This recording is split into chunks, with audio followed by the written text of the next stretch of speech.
Let's briefly discuss the difference between virtual machines and containers.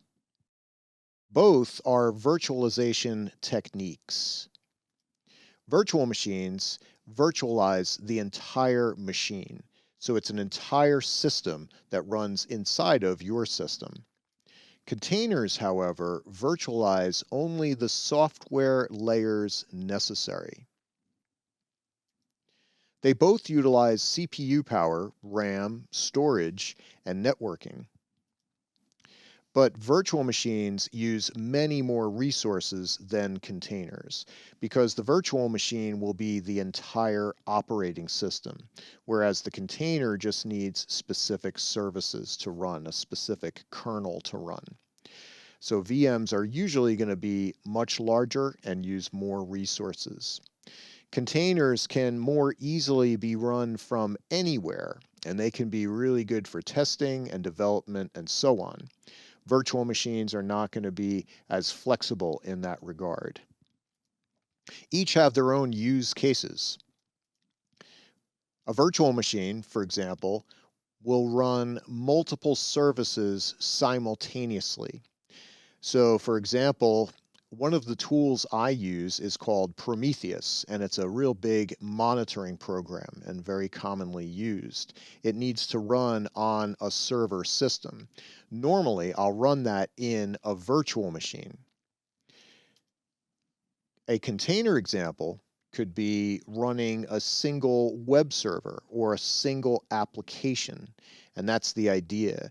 We're just virtualizing only the software layers necessary here so that we can just run a basic web app or something similar, a single web server.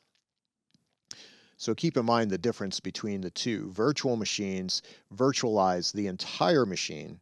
Containers virtualize only the software layers necessary. And this graphic shows this a little bit more. We see here we have our virtual machine, and if we start from the bottom up, you always need some type of infrastructure. So some type of computer to run these things on. So there's always infrastructure. However, with virtual machines, you'll have a hypervisor where you can run multiple virtual machines. Then within an individual virtual machine, you'll have an entire guest operating system. Then you'll have your bins and libraries and your application and service and most likely multiple services running. It's an entire OS.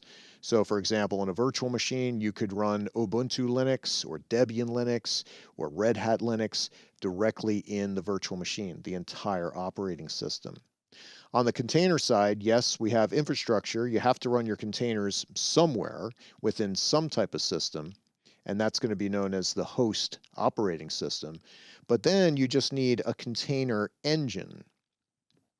So as opposed to using a hypervisor with virtual machines, with containers, you'd use a container engine. For example, container D or Docker or something like that. And then each container will have bins and libraries and the app or the service that you need to run, but there's no full-blown guest operating system. It's like a really slimmed down version of an operating system almost. Now, quite often you might see containers running within virtual machines, which then run within a physical system. It's like the Matrix, mind blown at that point.